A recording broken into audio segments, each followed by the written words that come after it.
Bismillah ar-Rahman ar-Rahim, in the name of God, the most benevolent, the most merciful.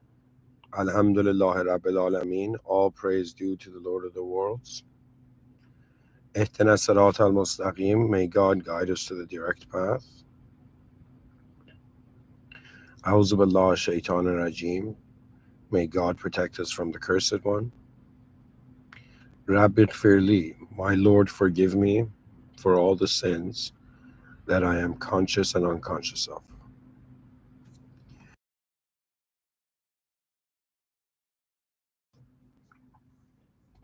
So, officially, hello everyone.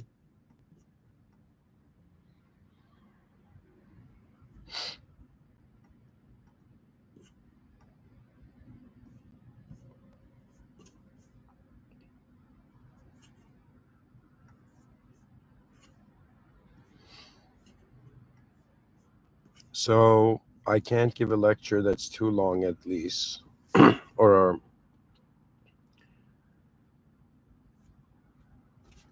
right now my laptop has 26%. So if the laptop dies, I mean I can still shift to the phone. But anyways, let's begin this.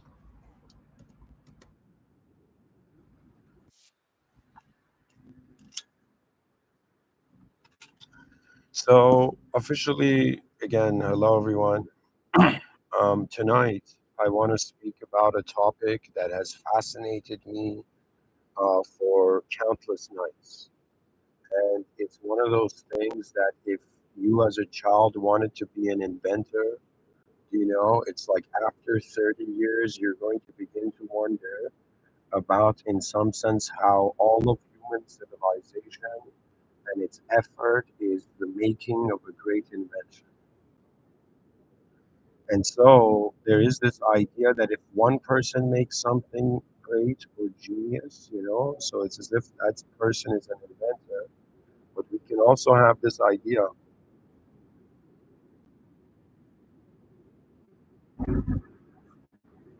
that the species,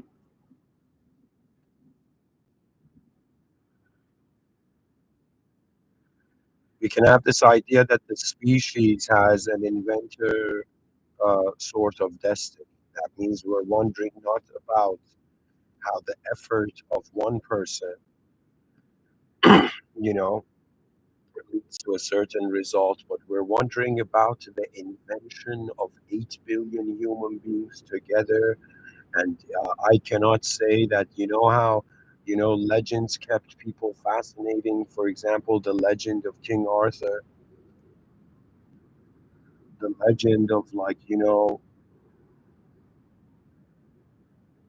kingdoms in the sky, castles in the sky. There are things that motivate an individual, but I think it's the potential of ability that ultimately motivates someone to do something. Because on some level, we are, as much as we choose to say we're emotional, abstract, we cannot ignore, the logic of the design of the moment. So this is important to consider.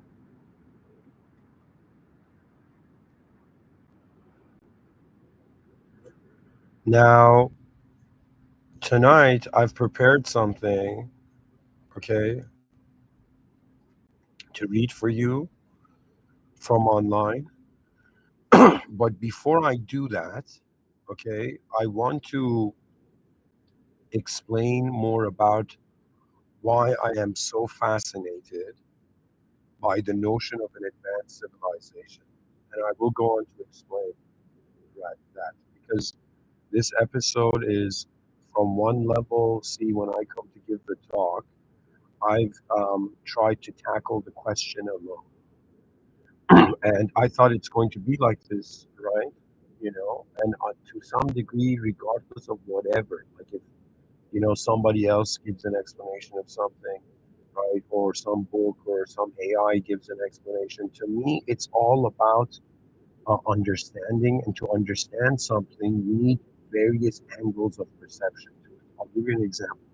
So, for why is it that people For example, in Western culture, they go on. Let's say if two people want to get, if they want to like build a life together, they start dating.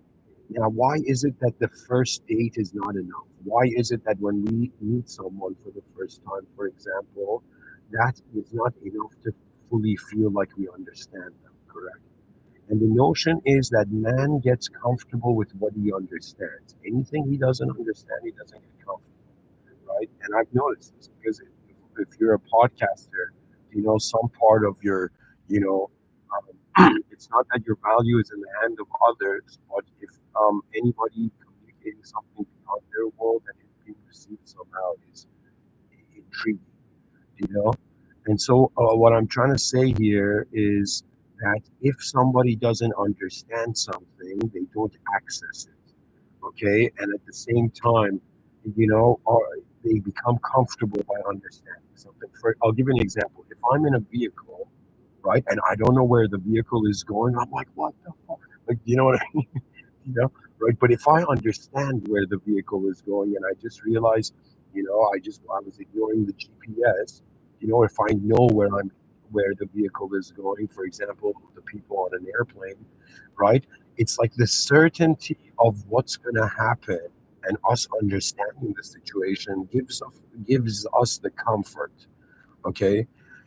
And to be honest, human beings, as we are living in this world, it's kind of like we've forgotten the intensity of the world, and through a new archetypal self, we're rediscovering it. That's how the new generations feel. Do you know what I mean? That means it's always the case that when human beings look at their past, they see an inner strength, right? Compared to, how do I say it? That means it's kind of like our ancestors had psychologies that if right now a child in 2025 doesn't have access to the internet, do you know what I mean? They're going to feel lost and alone, right? They have become dependent on the technology, on which and a massive diet of information, right? But what I'm trying to tell you is that you're going to, just like every person who felt their grandfather was tougher than them, you know what I mean? Or their grandmother was like if you're a girl, your grandmother was tougher than you. If you were a guy, you know, your grandfather was tougher than you. And what that means is that the worlds, they were more oblivious. That means they had less understanding, but more fascination to go through the system. And human beings nowadays, you know, how do I say it? They have more understanding, but because their understanding is on a subjective, abstract level, the motivation to really live is gone. Do you understand? To me, sometimes it's bizarre. I'm like, oh, I look at civilization and I'm playful. So what do? I say, yo, man, what I'm looking at is civilization 1.0. There's always a better civilization around the corner of our ignorance. Around the corners of our ignorance, we find mighty ways that humanity has always deserved to go forth. And so, what I'm really telling you, dear viewer, is honestly not just as who I am individually, but as a member of the human species that is involved in a great event, an event of unknown proportions and known proportions. And civilization has been colored through what man has known. But the event is functioning beyond our understanding, and so the maturity of a species to no longer fear the unknown but gracefully go, or I should say, knowledgeably walk in it. You understand? That means on some level, it doesn't matter what anybody says, what AI says, what anything outside of myself assures me. Ultimately, the question of where is my sight going to end up is there in the back of the individual human mind. Now, if this question goes beyond worldly, you're most likely a religious person. But if it's kept in the world, it's a matter of what do we do while we're here, right? And this is what is of my concern. You see, I have an ego. We all have an ego. What an ego is in some sense a self measured self. or I should say, it's like a self-generated identity. That means right now, okay, somebody comes and calls me Mr. Within, I'm identifying with that like online atheist name, right? With that language, right? But in reality, what is identifying with language is not limited to language. That means you're not limited to any idea that you have accepted or you have trained upon yourself or others have. You see, you got to understand that every person who knows something also doesn't know something. And when you understand that, you laugh. That means there were times where, it's kind of like an indirect way of reaching the conclusion that Thorfinn from the show Vinland Saga reached, or Thor's, which was the idea that a true warrior doesn't need a sword to fight, which means that upon your expanded understanding of your reality, you don't need to conflict with it. And when I see human beings, it's like the ego that is formulated is conflicting with the destiny, with the future of the entity. So I'll give you an example. Sometimes I wonder, why is it that me as a being, why am I afraid of death? And why are we all afraid of death? You know what I mean? Like I'm not saying I'm not talking about the morality of it. Sometimes you got to have an ability to look at a shape before giving the shape meaning. So what I'm trying to tell you is that I haven't even started the lecture, which is about the evolution of cities. But to understand the evolution of cities, we need to understand what's building and changing factors of the city.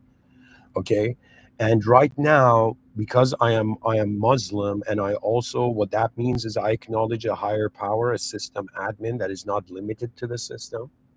That means God is not in the world, or stuff in the world cannot equal the original, because it's like I'm treating the world as a simulation, and I'm considering an intelligence far surpassing humans, right? That is administering the system outside of it. That means God, we call it God, okay, but it is beyond any worldly thing. You understand? It's kind of like this. I mean, this is not something you can compare to, right? Don't think this is like a good metaphor, but it's kind of like if Bill Gates created the computer, Bill Gates is not the computer. Or if Edison created the light bulb, Edison is not the fucking light bulb. Okay, so you can't base the Edison, the creator of a technology, based on the technology. Okay, but it is very obvious that the creator has an ability beyond the technology. That means that the creator has access, the inventor has access to the moment before the invention. Right now, it's kind of funny. We don't have access to an advanced civilization. Don't in no way think civilization 1.0 2025 is advanced. Our inner life is way more advanced than our outer life. Our inner life is living ahead of our bodies. Okay, but our outer life is beyond behind, and the reason it's behind is because our identity as beings on this planet is in accord. It's happening in accordance to it's fragmented. You understand what that means? That means it's like I'm speaking a different language, you're speaking a different language, and we're like, how do we build something together? Well, guess what? The languages are different, which means the value to the shapes and sounds are different.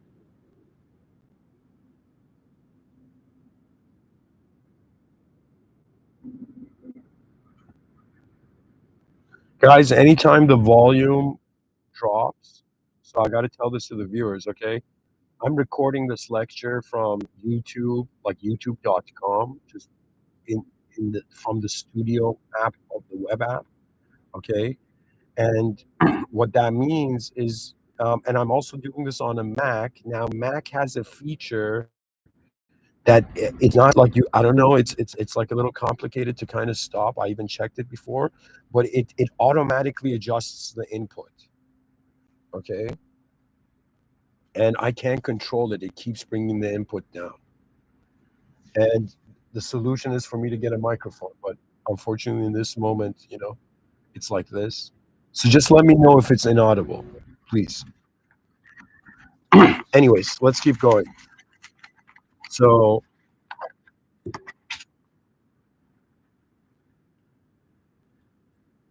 what I'm trying to say here is that, to me, what cities are, it's an expression of the inner values of human beings. You see, existence.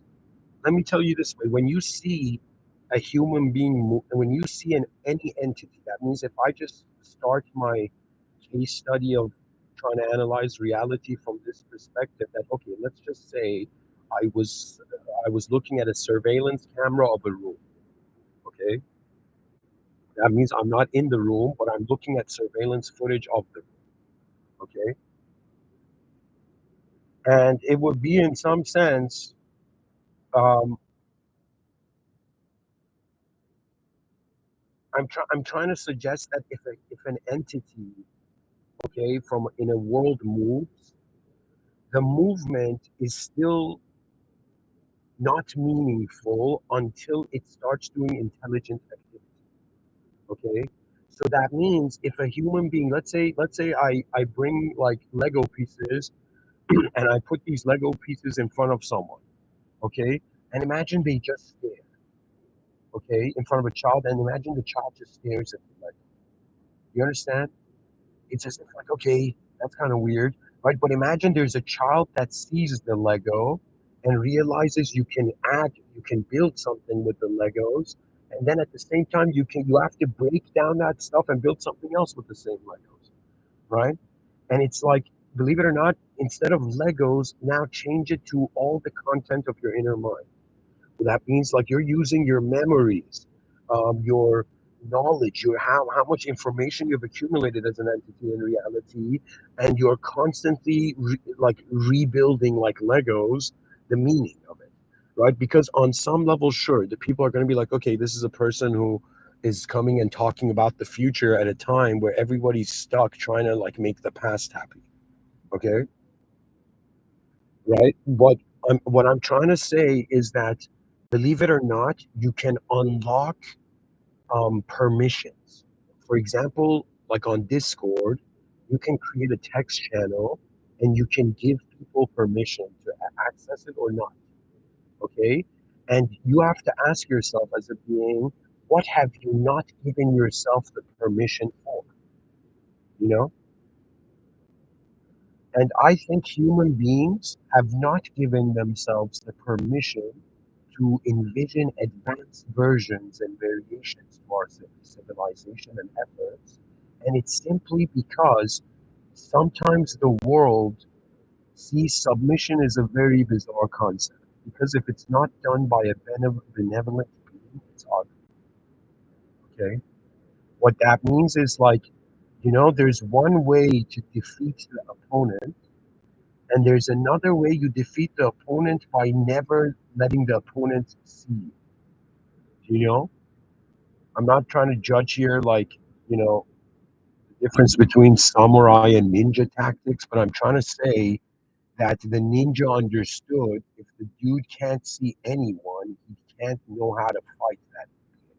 You understand how creepy samurais were badass? I have way more respect for samurais than ninjas, right? But ninjas were smarter than samurais. Okay, because they'd understood that taking themselves out of the equation, like if people are like, yo man, did all ninjas dress black? I'll be like, yeah, anybody who wanted to mesh at night. Like we don't realize, like this is something that I think, anyways, I wanted to say, like, we've never had a movie about African American ninjas. Okay, but that would be like next level ninja. You know what I mean? But also, I think even if they do make that movie, they're gonna make it culturally relevant to modern times. But then it becomes different. You understand? That means there was an era. I'm gonna read it for you. I have it here. But there was an era where human beings had no clue what the f they were doing. Okay, right now we have some sort of organizational structure, and if you're someone who has ever thought about the value of law, right? Do you understand? Like, I do understand that, like, masses of people are in poverty, and when the external environment is intense, like, it's kind of like saying it this way: people are neither good or bad, but the environment they're raised in kind of teaches them how to behave. Do you know I'll tell you something that's going to blow your mind. Do you know why, for example, certain range of bullying happens in educational systems? Just in reality, and people think it's like, yo, man, that kid is effed up. What the hell's wrong with that psychopath? Like, people look at the bully that way. Like, the person has something off with them. You know, or at least if you were raised in Japan, you'd probably be like that. But the idea of it is that the more intelligent the being, the less force it needs. Do you understand? That means, like, a smarter person. I have this attitude in any situation I'm in. It's like something cool, right? Where I think about what would a smarter viewer in my situation do. I always think like that, and it's remarkable because when you think like that, you kind of step out of yourself and see new possibilities. But if you're obsessed with, like, being something all the time, something specific, you actually do not. The natural presence is not there, because there's lock-in of attention. Okay, so anyways, where I'm going with this is that we want to look at how human beings are behaving. And on some level, this is not a lecture. This is me as a member of the human species being like, let's look at the micro and macro strategies of the efficient advancement of humans on planet Earth. I think that's cool, right? Because to me, let me tell you this: I think out of every lesson in this life, I was privileged, right? There was a lesson that I subconsciously learned from life early on, okay? And I don't know how, but sometimes things just develop in the vision of man, okay?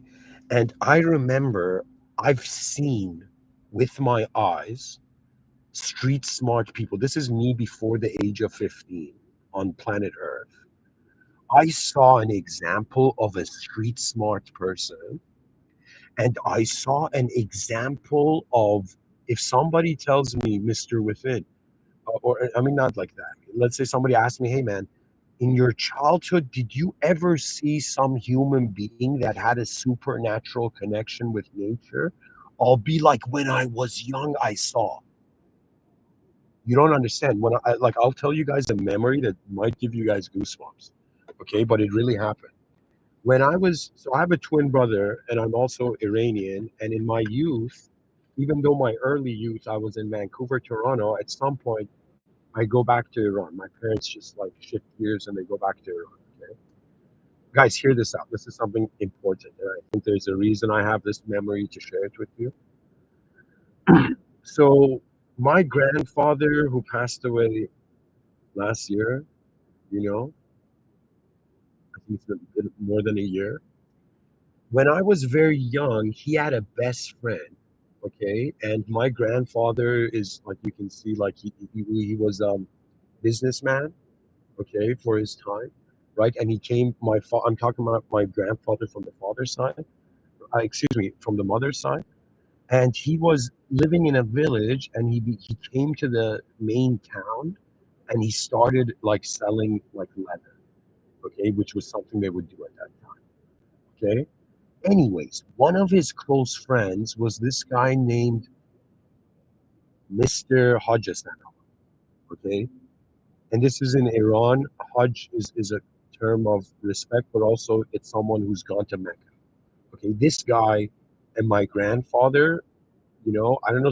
There was a purity to the old world that's kind of missing now, simply because of how distracted our attentions are. But anyways, Haja Sanaga was my grandfather's best friend, and when me and my brother were super young, when my grandfather and Haja Sanaga would play backgammon, they would call me and my brother, one of us, whoever was around, to come and throw the dice. Okay, and Haja Sanaga would always tell me to come and do it. You know, There was something about this man, Mr. Hajisanov, which was it's very hard to explain to someone who's like conditioned in human culture. But this guy, like I don't know how to say it. You might be able to see this still in let's say people over 80, okay? But they had a purity of just being a simpler being. That means it's as if like, yo, man, how were they so pure back in the day? It's because desires meant less. It's because they had a connection with something that the future generations are forgetting because they're trying to be cool rather than true, you know? So we have this whole family gathering, okay, and we all go into like this road trip picnic into like this, I don't know, somewhere in nature. Okay, this was in the north of Iran from the main capital. Okay, me and my brother are young. I think this is since it's one of my early memories. I think this is I was like 10 years old, maybe. I don't know how old, but it was very young. It's one of my early memories. Okay, not the earliest, but I'm saying one of my early memories. Okay, and it was like I think maybe the second or third time my family had ever gone on a road trip with me and my brother. I don't know what it was. It was something where I was conscious of. But anyways, so the situation is these cars, and it's like this family gathering. It's family, close friends. Iranian culture has something that I don't know. Western culture has a different variation of it. Okay, but they have a sort of maintained community regardless of how much you like or dislike attitude. Okay, so everything, it's like they're conscious of the socio cultural narrative, and they try to make. Anyways, whatever. I'm not gonna go into a tangent. I'm just gonna tell you this example of a supernatural person I saw when I was young. Okay, that's what you're listening to right now. Okay, just for 1 second. So we go to this gathering, guys. This is gonna like blow your mind. What I'm gonna tell you now. This guy, Mr. Hodgesanaro, my grandfather was a bit chubbier. He was a very thin person. Okay. And we go to this place. We all set up like this picnic, what do you call it, cloth on the ground. Okay. And the women are all in one group, the men are in one group, right? The kids are playing. But at first, when we go there, there's a moment where everybody's kind of looking around in nature.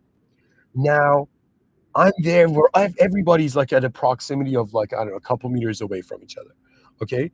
And suddenly, out of nowhere, Mr. Ajasanova comes, right? He's a very devout religious, just like my grandfather, religious man. But they were not, how do I say it, extremely religious, but he was a praying person. Okay. So Hajasanova, Hajj, right? And my grandfather, there were people who would go to the mosque. Okay. So Hodges Hanaha, my grandfather's best friend, he tells me, come, I want to show you something. And guys, I'm not making this up. I saw this with my eyes, right? You know, I'm kind of privileged to be born in 1991 to still relay the verge of worlds, in the middle of them, right?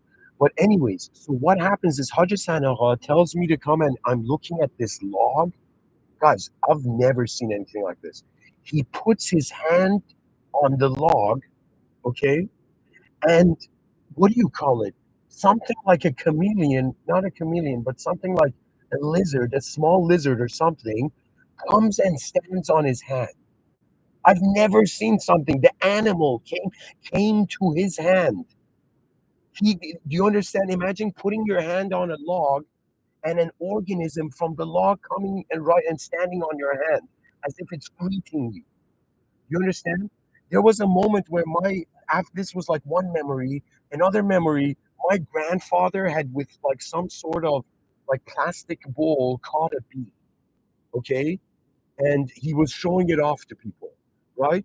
And then Hoja Sanaga, this guy who was right beside my grandfather, I don't know what he did. He put like a little bit of honey on like the tip of this plastic cup, and I don't know if he gave a command or something.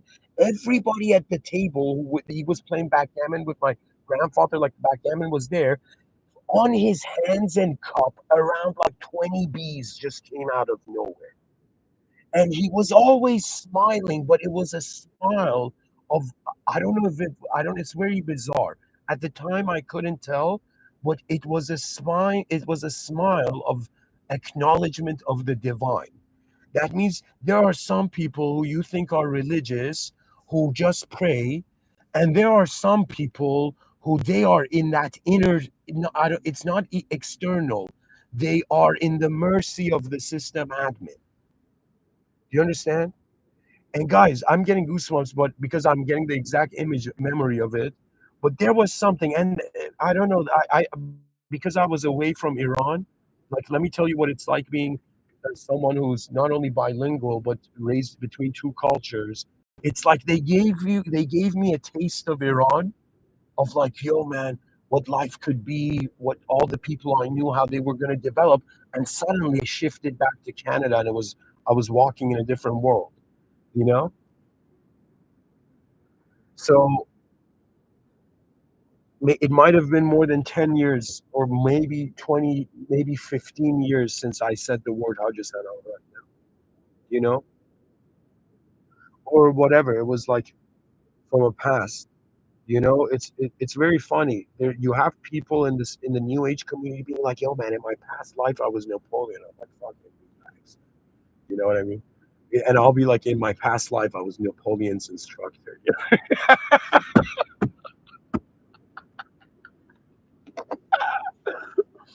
No, I'm kidding. I don't believe in past lives like that anymore. But it's kind of like every day we live through, right? I've lived like I'm 33, so that's equivalent to like 12,000 plus days I've logged in. Like I've opened and closed my eyes like 12,000 times to the day, you know. And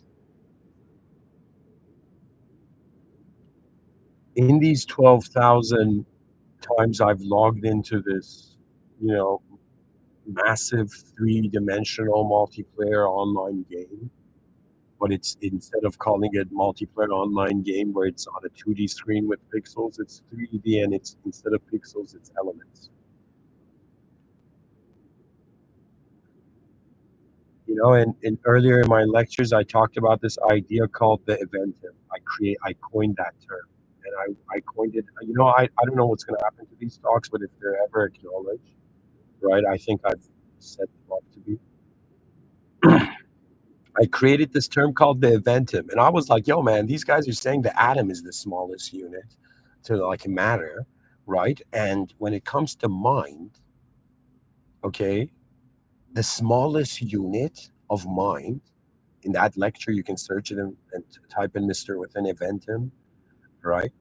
Like, you know, I letter link the T in the word event and atom.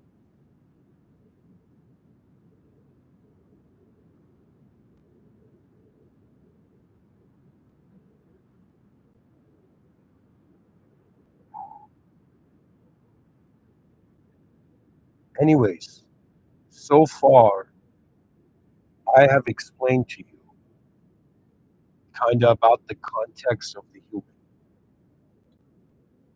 Now, before I read, because there's a research component to this, before I read it from AI, the part about the evolution of cities, in my previous lectures, you know, I'm not kidding, right, guys? I spent a lot of time speaking about sky cities.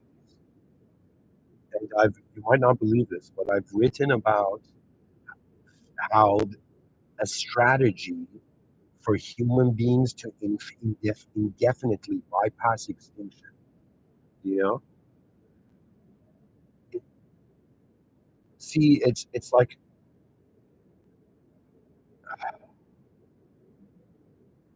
anyways, I'm pretty much saying I have my own unique view on this, on the title here, okay? But I'm going to also read for you, you know, AI, what AI knows, okay? But in previous lectures, you're going to see that, you know, phase two of civilization 2.0 is when sky cities rise into the air. Can you imagine? Can you imagine you're like taking your dog to the park or something, or your invisible cat on a leash? You're like, it's not only invisible, it's a cat. You know?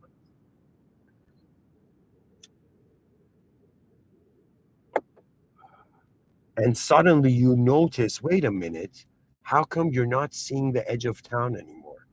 And you notice your whole city's lifting in the air. I predicted this 600 years from when I gave that lecture.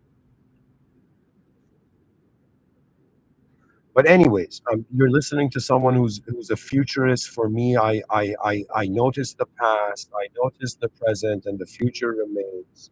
And when I look at every person who's living right now, it's obvious to me you're all living for your future selves. You're all trying to find a moment in the future where your smile is greater than your frown. You know, but we, regardless of our emotional inner life, have to realize that just like there were great people in the past who did great things, that hasn't changed. And when we talk about the evolution of cities, we're talking about the evolution of some of the greatest inventions of our species. You understand? That means it's funny. If you look at it in the idea of inventionism from the perspective of the human being, you'll be like, yo, man, this is the early human beings created the wheel. Like, how badass. Some dude was like, yo, man, this thing rolls. This thing rolls. You know what I mean? Some early being. You know what I mean? And they were like, "No way, we can merge wood with stone, right?" And they had stone wheels and with wood in them.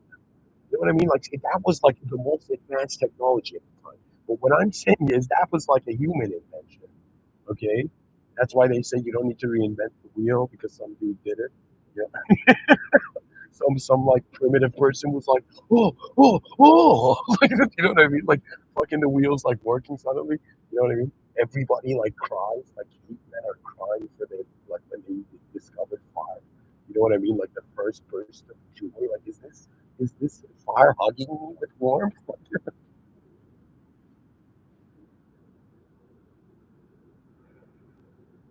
So, anyways, I'm saying you can think of it. What is the invention of one human being, or you can think what did the species invent. In my perspective, the species invented language, the species invented tribes, the species invented cities. Do you understand? Because you can't, it's no longer an just individual effort based result. You guys feeling me here? Do you understand what I'm saying? I'm saying that, yo, all these spiritual people are trying to meditate and feel one with everything. Well, guess what? We don't even have the external ability to feel like we're one species.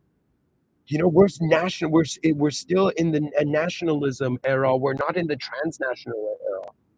You know, I'm trying to push us there because it's you don't understand. Right now, the problems of nations is that they're fighting over resources. You know, but when we look at how a nation allocates resources, it's way more efficient than nations fighting over resources together. So the issue is that all nations must become one nation. And in my sci-fi, I've written about this. I call it Nation of Humanity. So that means Canada. If they ask me where are you from, I'll be like I'm from the nation of humanity, right? Which means I'm a species on the planet. Okay. If they ask me where are you from exactly, I'll be like I'm from the sub nation. I'm from sub Canada of nation of Earth. That means all nations on geographically have become nations of like one planet. Because like it's funny, the human beings create borders, but Earth didn't. Nature didn't create the borders.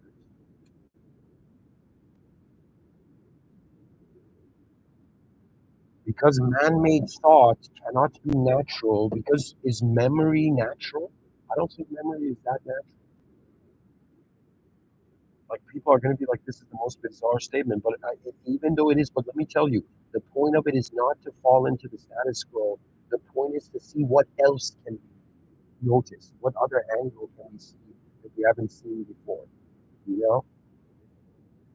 So, anyways, I'm saying to me, just as someone who wanted to be an inventor when was young, is now fascinated that what is the species invented?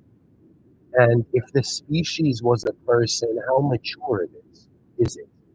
And I'll be honest, we are like immature level. we're so behind in the point that human beings still are they think the greatest strategy to live on this planet is a sort of egocentric self obsession of and excuse me, I should phrase it differently. They see it as a self obsession of survival. That means they're like, yo, man, do you have obsessions? And the person's like, no, man, I don't have any obsessions. And they're like, what about this obsession to constantly survive till the end of time? What about that obsession? They're like, I have, it's like, does this species have OCD? You know what I mean? Does the species have obsessive compulsive disorder where every ego has to reach its own reward before realizing it's like, yo, man, it's a collective effort. Why do you think in schools they made us do group projects, right? The whole civilization is a group project. You understand? And in the same way that there's bullying in classrooms, there's bullying in between nations. Like what human beings have witnessed in the past 2 years, right? In regards to the wars happening on the planet, has been pretty much one like I see a nation bully another nation, and be like, okay, we all feel awkward here. What do we do? You know what I mean? And there wasn't a way of stopping that bullying. You understand? So like, what's like the wars that happened in 2025, right? Which is, I don't want to get too political, but it's like European and Middle Eastern. It's kind of like we let something happen that should never happen. You understand? And I'm trying to, how do I say it? It's not that we can ever have a sinless civilization, because, like, as a Muslim at least, I treat the Holy Quran as the source code, and Allah subhanahu wa ta'ala as the system admin beyond the existential system. And in Islam, in the Holy Quran, I don't remember it exactly, I apologize for this, but the view is too important not to share, that if human beings stopped sinning right now, okay, if they stopped sinning, they would, in some sense, what's the term? Uh, God would reset civilization. That means they would fail the test. Okay, that this doesn't mean you should keep sinning. It means that man was stationed as neither a beast and neither an angel. You're in the middle here. We're in like this kind of station right now. And this station where man is in, he has the potential to express through his actions and being the extremes of being, in the sense of you can what's the term, you can express the attributes of the chaos of reality, or you can express the attributes of the advancement of reality. And I was like, why, as a human being, was I born, as a kid, sitting on a couch watching cartoons about heroes? Why was the idea even there? You know? And I realized, because it's not about the hero being one person, it's about the hero being actually a vision. If somebody asks what honor is, which is something I looked at in previous lectures, I think like 2 lectures before this or something. Honor is staying true to an ideal, okay? And what that means is, I got to apologize on behalf of just human civilization to every human being, because this system could be way more advanced, and for some reason it's decided not. And I don't know if that's good or bad, but I feel like there's a reason, probably, in our minds. We can wonder about the future and write sci-fi novels, right? And at the same time, not be in the future. Like, it's like we're like human beings in 2025, any consciousness in the present. This is going to sound hilarious, because you don't, it's like you can never enter the future, but your mind can. Do you understand? Your body can't, but your awareness can. Your awareness has an ability, you have an ability right now as a human being to close your eyes, visualize something and experience even what's this, tactile sensations. You know what I mean?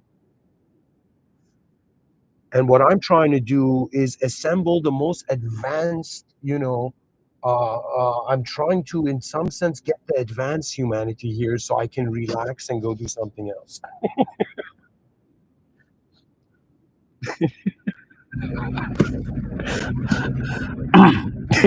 They're like, why are you giving these talks? It's like, yeah, man, I just want to build an advanced civilization quickly so I could just relax. They're like, oh my God, that is the most selfless, selfish reason I've ever heard. Anyways, now let's get into the evolution of cities. I'm going to kind of, ground this lecture a little bit. So, ladies and gentlemen, this part I'm reading for you, I want you to listen to it as if you are someone who's fascinated not by just ancient architecture, like for example the pyramids, but fascinated by the most advanced efforts of your species. There is no cooler idea than, like, let me tell you, for example, seeing like a Marvel show or something, seeing like a superhero. For example, Iron Man to me was like cool, okay? But then I thought, what if 8 billion people were Iron Man suits? That would be a way more cooler film. What would be an Iron Man kind of like not metaverse? What would be like an Iron Man verse? Like that would be way more cooler than Spider-Man verse that they did. You know what I mean? That means all the different illustrators who can come up with, or even AI that can come up with next level Iron Man suits. I would 100%.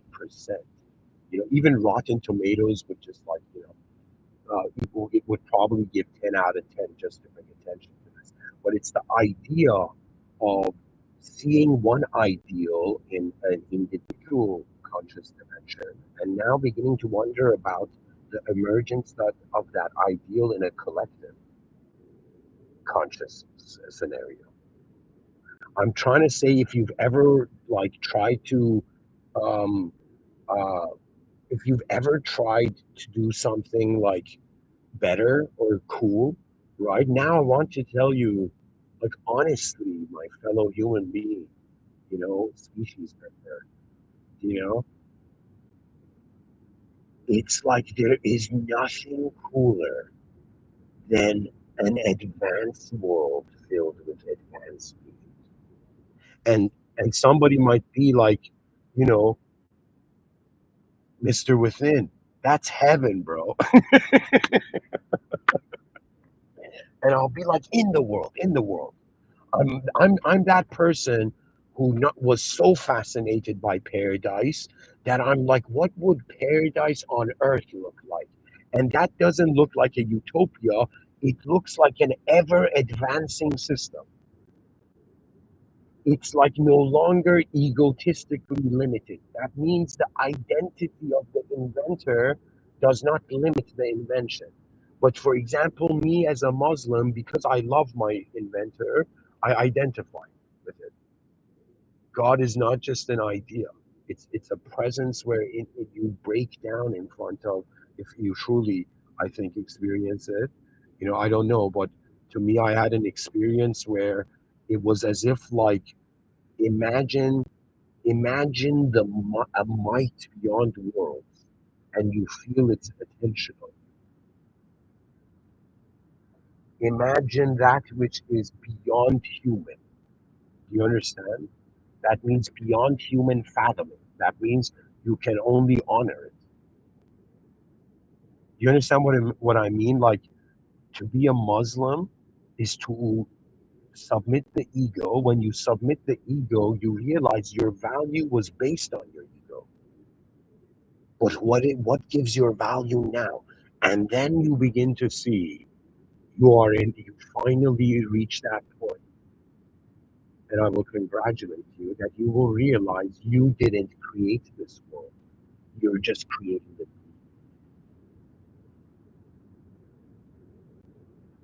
And for some people, what I just said is relief. For others, it's going to be a bit turbulent. Why? Because are you capable to wonder about that which is beyond you? That's the whole point of these lectures. Hey, the unknown is projecting infinite probabilities of known ways of things happening. How are we not noticing?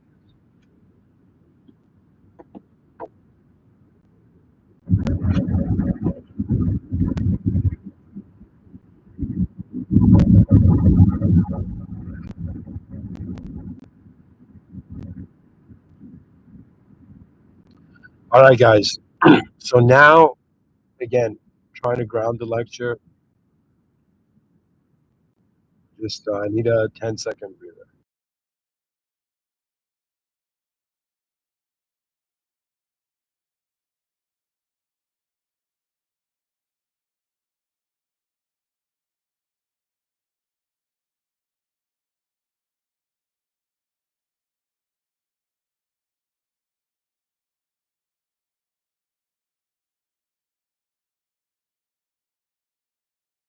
Okay. Okay.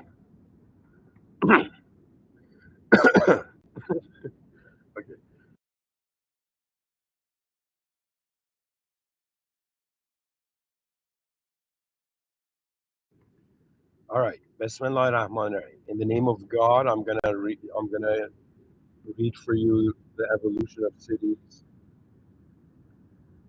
and pretty much, I mean, let's the point of me reading this, like from ChatGPT, I guess 4.0 or something.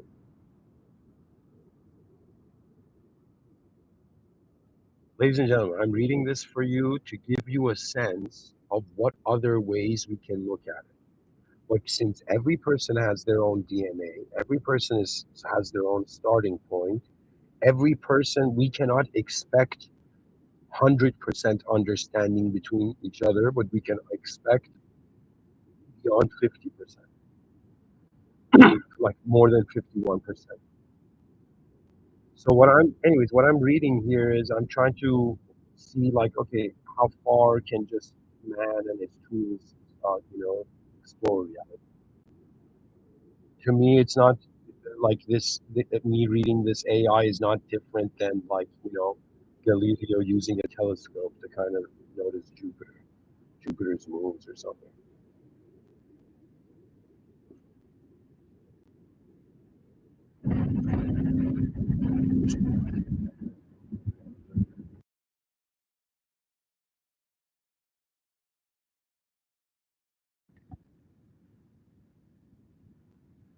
All right, time to read.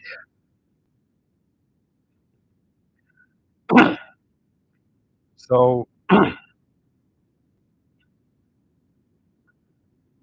this is what ChatGPT is saying about the evolution of cities. Okay, so I would say for this part, maybe like just close your eyes and listen to it. The evolution of cities from dirt to data, from Earth to eternity. So first were tribal settlements, proto cities. We're looking at 10,000 BC to 3000 BC. These were the first permanent communities built after the invention of agriculture. Families lived in mud huts or stone shelters, surrounded by fields and livestock. No real leaders or streets existed, just people surviving together in harmony with nature. Academic note: the Neolithic Revolution, in brackets Gordon Child, marks the shift from nomadic to settled life. And I don't if people don't know what a nomad is, it's pretty much how everywhere was your home, or wherever you were going was your home. Okay, but then there was this evolutionary development of like, no, my home's going to be here, and I'm going to go and come back to it. Yeah.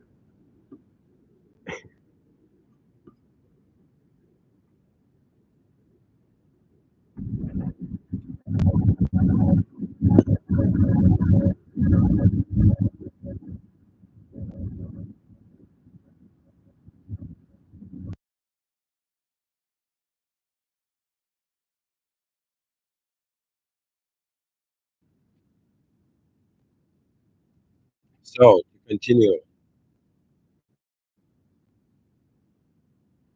daily life. So these are all part of the first tribal cycle. So people gathered food, raised animals, told stories by the fire, and followed the guidance of elders and shamans. Life was communal and deeply spiritual. And for example, the Katal Oyuk in modern day Turkey. And guys, if you see the Google pictures of the Katal Oyuk, whatever it is, right, however way you pronounce these letters, I've never seen before. Not I've never seen before, but I have no clue how to pronounce. Anyways, if you look up the Catalhoyuk, just however way you think you should write it, Google's going to correct you. You're going to see images of this kind of civilization, not civilization, but like this, like the cities didn't have streets. It was like a bunch of holes beside each other, pretty much, right? But they were made. It was the opposite of holes. It was like with walls. You'll see. Anyways, so this was 10,000 BCE to 3,000 BCE.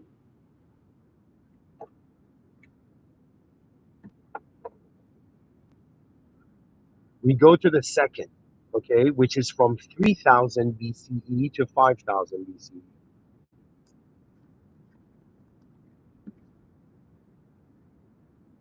And BCE, guys, means before Common Era, or before Current Era, or before Christian Era.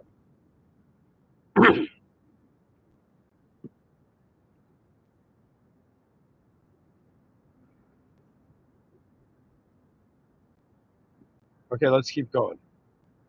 So we move on to the sacred dash theocratic cities. So I was someone in history who was privileged to be born and raised in still like an old world theocratic city. And theocratic city, guys, means that if you're thinking about the political system that governs the activities of the cities and sets the policies, theocratical cities are cities that are still God conscious. They are technically God conscious cities. And so, because they are God conscious, right? They in some sense in the code of how the policies are set, it's influenced by the context of divine revelation, okay, or divine perspective. Now, man can never know the divine perspective, but man acknowledges the divine perspective.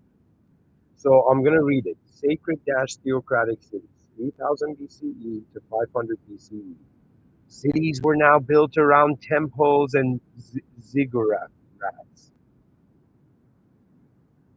Ziggurats? What?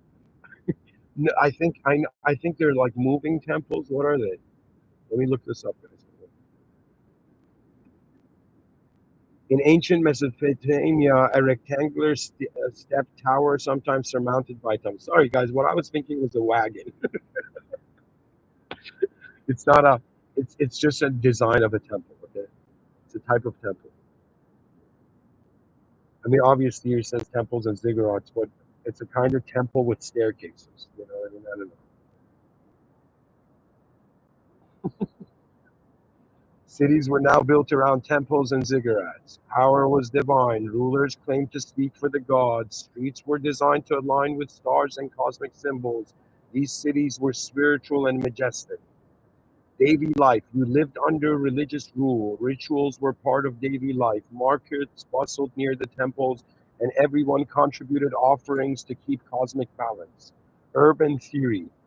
Cities as cosmograms by Henry, in brackets, Henry with an I, Lefebvre. Sounds French. So, anyways, here it says example, the civilization, just you are.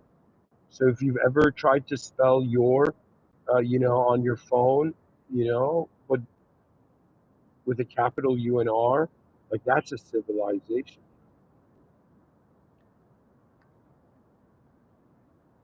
Yeah, the Ur civilization was an important Sumerian city-state in ancient Mesopotamia, located at the site of modern Tel El Mukayr in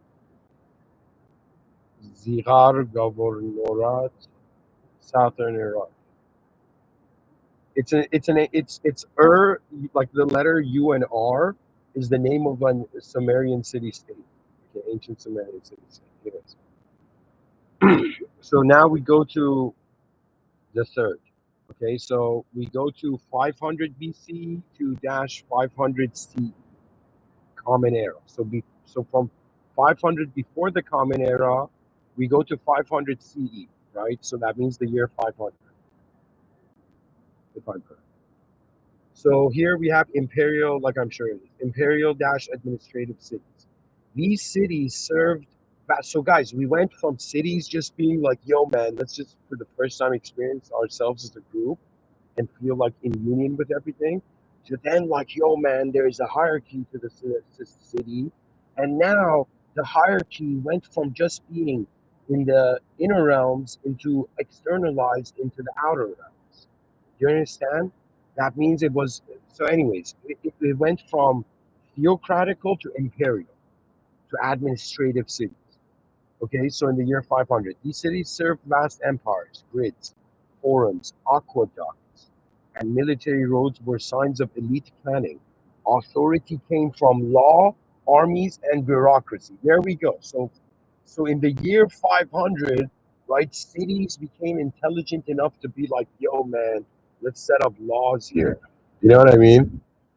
Now, it's very important that on some level we don't like selfish people, but somehow the stories of history are all about them, you know.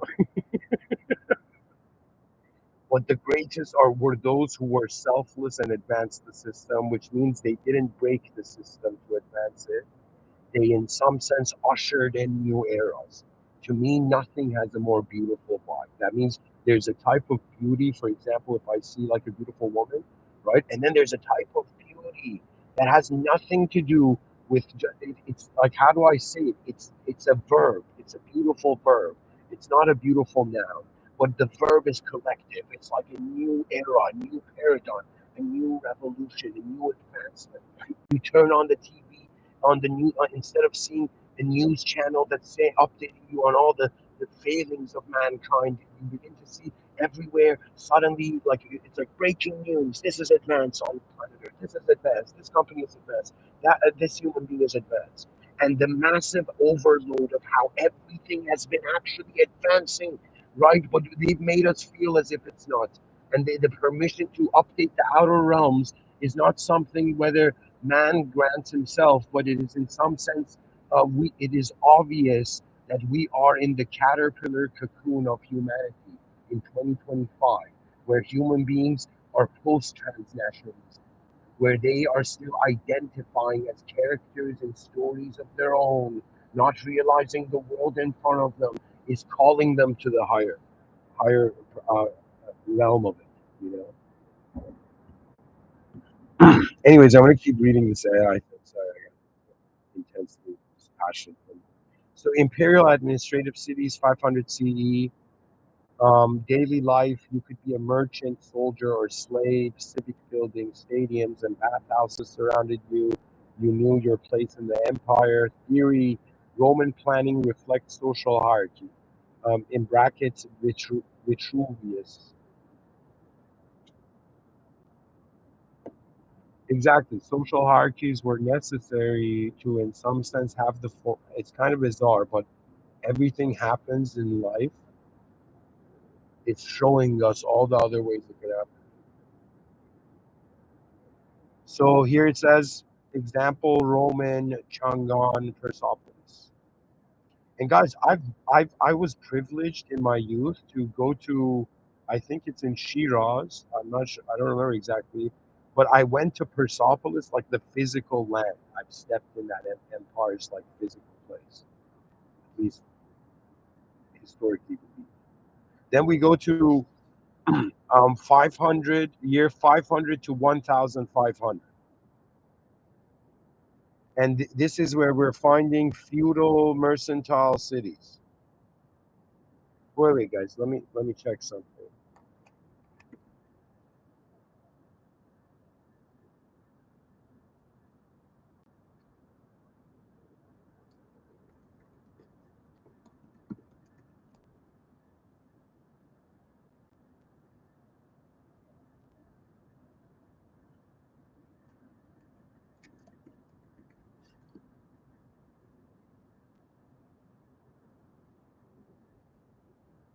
Okay, no, no, I was correct.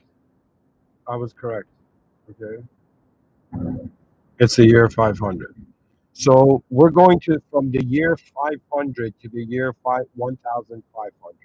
We have the evolution. The cities evolved to feudal and mercantile cities. Smaller cities returned, built around castles, cathedrals, and marketplaces. Streets twisted like vines. Power was shared between guilds, nobles, and the church.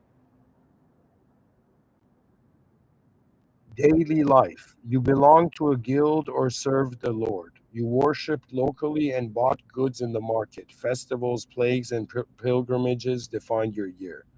Academic frame. Uh, Braudel's, in quotations, economic nodes of civilization. Example, Venice, Kyoto, Bruges, I don't know, Burgess. No way I got that right. Anyways, now we go from the year 1750 to the year 1950. And now cities have evolved, just like Pokemon, right? The city has evolved. And also, the industrial cities have evolved, and steam and machines transform cities into production zones. Railways slice through cities. Neighborhoods formed for workers, owners, and the poor. Daily life. You woke up to the factory whistle, worked 12-hour shifts, and returned to cramped, smoky housing. The city was noisy, dirty, and always moving, and you had to run away from the Peaky Blinders. No, I'm kidding. The last sentence was important. Theory. David Harvey and Engels. Cities as capitalist engines. Guys, capitalism, you got to realize, just like how any idea has 8 billion perspectives to it, so does any idea, like capitalism. Okay, that means the value of a movement in the earth, you don't know its value. Maybe like somebody says something in 2025, people are like, man, right? But then somebody says something in the year 2125, and it's like the world, tears up and rejoices in regards to the clarity, right? Because what is the effort of civilization ultimately, right? It just because we don't have swords and shields and armor, it doesn't mean we're not there isn't a battle, right? Like from the perspective of a strategist, okay, in some sense, um, it's like strategy is winning the war, tactics are winning every battle, which means that there is a battle, right? And so, if a human being looks at reality and has any sort of tactical approach, you're also already considering the variables to it. But it's not that you have to go fight with a system greater than you, like Legolas from Lord of the Rings, looking at Gimli like, yo, man, can you do this? And Gimli's like, it only counts as one. Gimli had like superior intellect.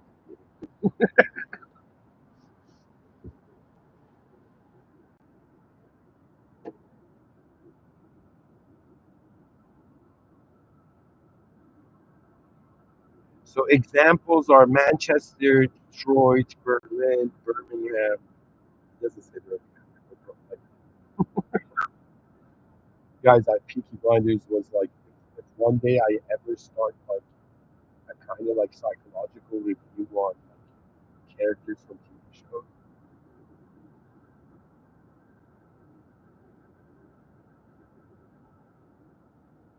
Okay, anyways, we're now moving to global dash mega cities. So this is from okay, it jumped. So from industrial cities, okay, right? I mean, what we can imagine is that once the capitalist engines of civilization began running, right? Civilization began orchestrating, centering itself around the innovations of its technology, right? So what we're seeing is that it's like the more it's like what it is. It's like cities stopped evolving from the year 1750 to 1950, but they've been instead of horizontally evolving, they're vertically evolving. You know what that means? That means like the people were like, okay, this structure works, let's keep it. But now the innovations are coming in regards to how they're living in that structure, which is kind of like a bag where you're pouring more and more and more air in it, and eventually it bursts. Similarly, you're looking at a system where the population is raising, right? We're like around 8 billion, right? And it's going to be more and more and more and more and more. Eventually, you're going to begin to see that it's not going to be possible to constantly acknowledge everybody in accordance to just nationalistic or just personal evaluations. That means I do understand we are in a world where we all feel like side characters, into some higher event, okay. But in some sense, I'm pretty much trying to say after industrial cities, people stopped really caring about nature, and the city started to evolve in a different dimension of like, yo, it doesn't matter like where we go, right? It's pretty much like we've settled down somewhere. How luxurious, how advanced, how better, higher standard of living can we make this place, you know?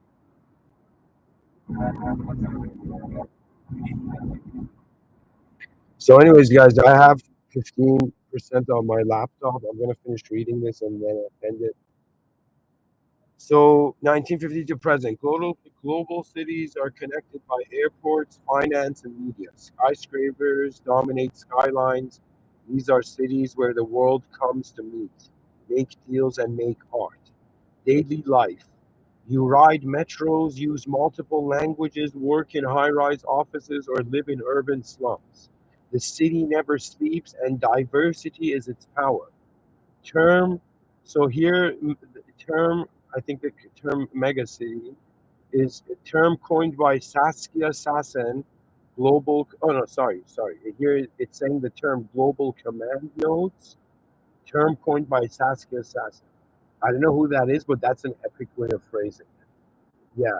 Yeah, megacities are global command nodes. That means everybody else, right? Everything else is kind of like can't ignore their presence, right? It's like an alpha. Okay, the mega cities are like the alpha males to like, like urban, suburban, design. Examples: New York, Tokyo, Sao Paulo, Dubai. So I'm technically living in a mega city, but Dubai is very difficult to say how like it's I would say it's an advancing city. I would 100% say like it's advancement conscious. Okay, you know how many beings are not advancement conscious? That means they're not excited by the advancement of perception in reality. Like it's the most exciting thing. So, anyways, now we go to the year 2010 to 2040. Okay, so what the hell is this capped in 2010? Okay, whatever, guys. It's information. Okay, so we have smart cities. So we're looking at from the present to the year 2040. These cities run on data. Traffic, lighting, trash, and energy are automated and monitored by AI.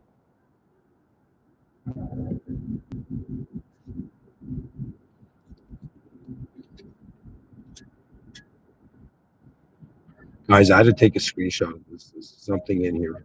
Anyways, monitored by AI. Cities respond in real time to make life smoother and cleaner. Daily life. Your ID gets you everywhere. AI reroutes your car to avoid traffic. Your apartment knows your preferences. Public services are seamless, but your privacy may be minimal.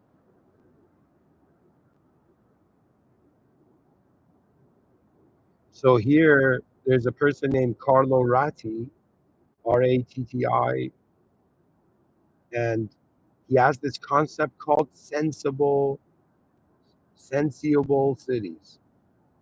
Sensible city, a sensible city. Okay, sensible city concept. Example: Singapore, Songdo, Masdar City.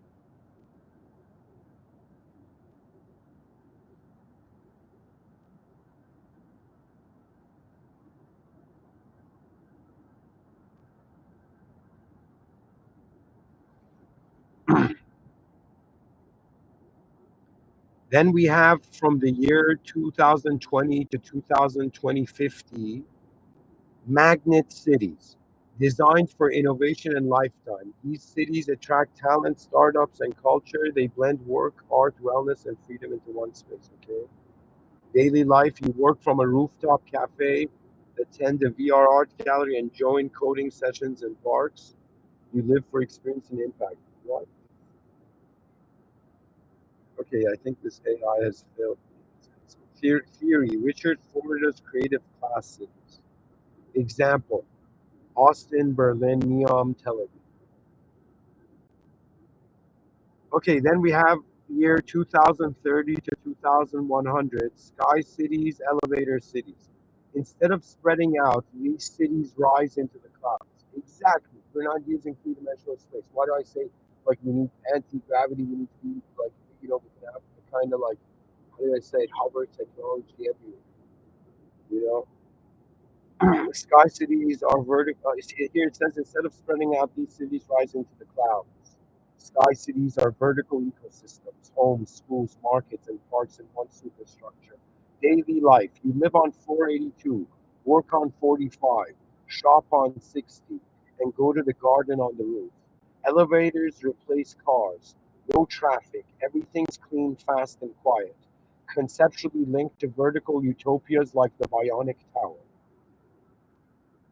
Example, Tokyo Sky City concept, Shenzhen mega towers. Then we have floating dash ocean cities from the year 2040 again to 2100. Um, Floating cities are modular platforms on the sea, built for rising water levels and ecological living. They are solar powered and closed loop, and 100%, guys, these floating cities on the water also are like spaceships. Daily life. Your city sways gently with the waves. You grow seed like a more advanced version. Daily life. Your city sways gently with the waves. You grow seaweed and fish for food. Drones deliver your goods. You're part of a floating democracy. And here it says based on real UN supported plans like Ocean X, like the word ocean with IX. Here it says example Oceanic City, Blue Frontiers. Here it's in brackets it says sea stands. Right? See what that is that?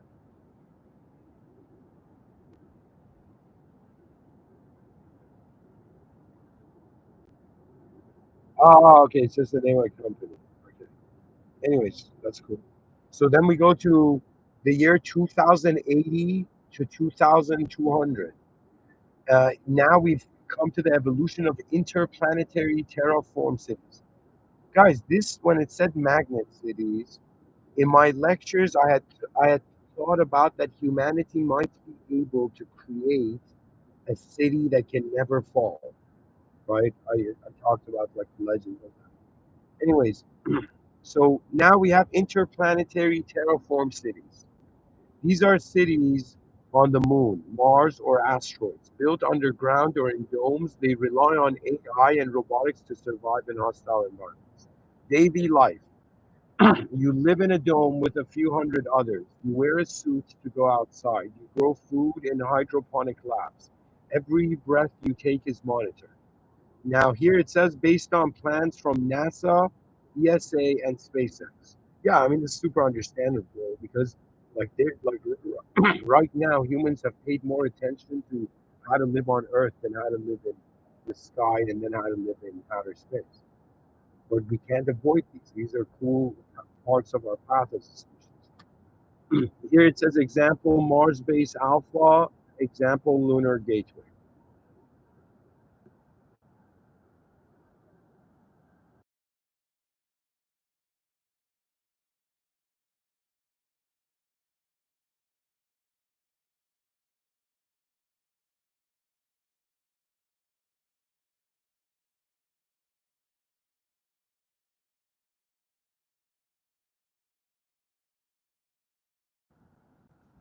Okay, to continue.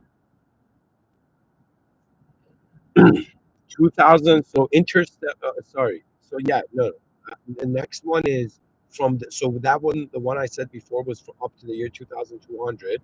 Now we're looking at the year 2200 and beyond. And here we have interstellar bracket light cities, you know, or slash light cities. These are cities built in space, orbiting stars, or made of light and digital consciousness. People may exist as uploaded minds. Cities may be made of nanomatter or quantum code. Daily life. You don't eat, breathe, or walk. You think. You travel at light speed through simulated worlds. You live in a digital paradise among the stars, sharing memory with other minds.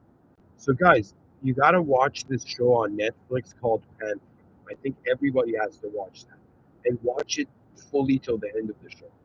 Okay, that was an incredible show.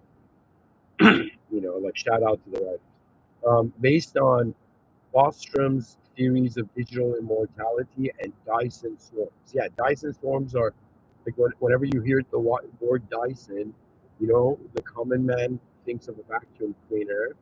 But for someone who's fascinated by outer space, like a Dyson sphere, you understand, and harnessing the power of stars, and that is like next level stuff. Okay, but digital immortality, yes, guys. Okay, I mean, we can't ignore it, but it doesn't mean, excuse me, digital immortality. Um, it's going to make sense if our minds move faster than our bodies can follow. Okay, means your body's gonna be like some. You're gonna live a lifespan of as the healthiest version of you can in every moment, right? And you're gonna be living still a life on Earth, but it's going to be a cyber live stream of Earth. You're gonna be in a live stream of Earth, but that means you're never gonna a part of you. Your body's going to outlive. It's going to be like a very advanced lifestyle, okay, but it's a lifestyle where you see all those people right now. For example, every person you see right now on YouTube who's talking about hustle culture, all those people in the future are going to be like, if you imagine their futures, like 100 years to like a couple 100 years in the future, doppelganger versions of them, they're going to be those people who are going to be like, yo, let's it's like, I'm so efficient as a person, I'm so productive as a person, that actually I'm no longer a person. I'm going to live through, I'm going to experience like 10, like 1,000 lifetimes in one day, and I'm such an efficient, productive. It's like, you know, like, be careful, guys. The world has to survive, and at some point, good or bad, realize that, like, if you read Sun Tzu, Art of War, the dude, first thing he says, as if his own children will read the book one day, he says the first thing about the art of war is deception. And you, as a human being, have to realize that, what if your ego is at war with your soul? You know what that means? That means you're trying to act like everything in reality can be controlled in its outcome, but when you realize the system is beyond you, then you kind of, you know, it's like you don't even need a reality check. The world has set you in place. So here it's saying, example, the Matryoshka brain, starship consciousness cities.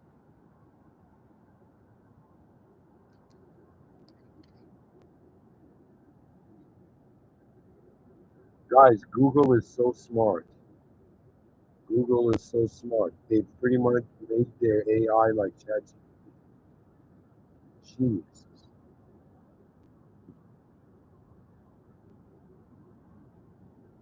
Okay, anyways, we go to, okay, that's pretty much it.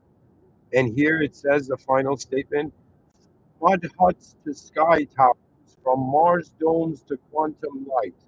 Cities evolve with the human dream. As we evolve, cities don't just house us, they become us. Whoa. So, guys, that's my point. The greatest evolution of human cities, and to be honest, it's not that they become us. Cities have always been us. Just like your personality or like how you behave is an extension of you. The design of the civilization you're living in is also an extension of you. So the evolution of cities, if you add all the cities up on planet Earth, you have the civilization infrastructure. And so now it's about the advancement of civilization.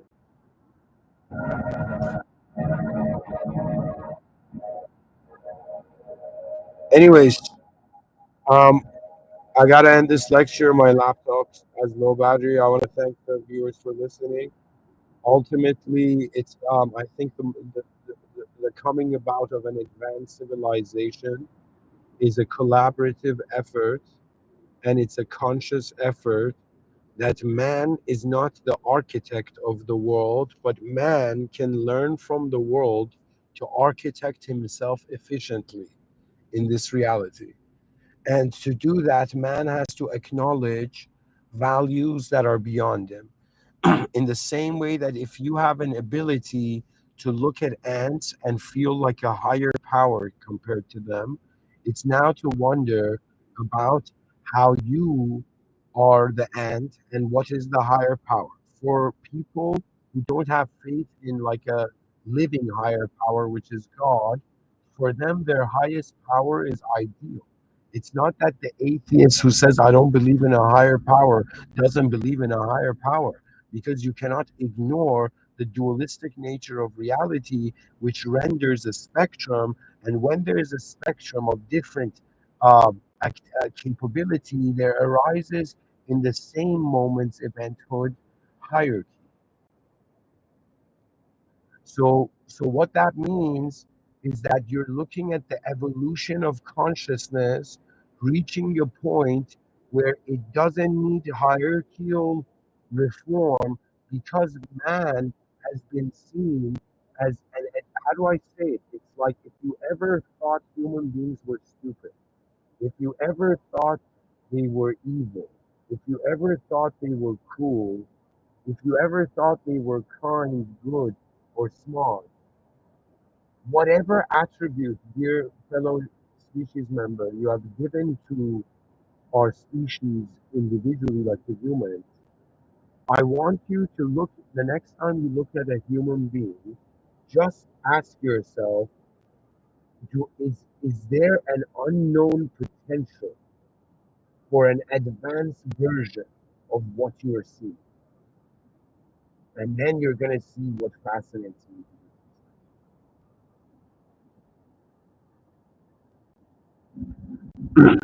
So thank you for listening. Bismillah ar-Rahman ar-Rahim, in the name of God, the most benevolent, the most merciful. Auzubillah shaitan rajim. May God protect us from the cursed one and unnecessary ignorance. Alhamdulillah Rabbil Alameen. All praise due to the Lord of the worlds.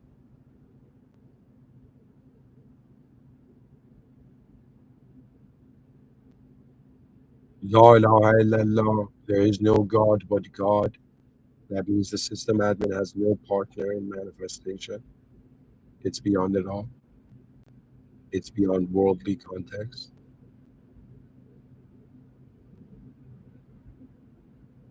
Rabbil Firli, my Lord, forgive me. Forgive me for all the sins and inefficiencies that I was conscious and unconscious of. اهدنا الصراط المستقيم. My Lord, may God guide us to the direct path. May the most advanced guide us in the most advanced way. That means in front of your eyes, you might not see the advanced humanity, but behind your eyes, we can already be it. Thank you for listening. Bismillah.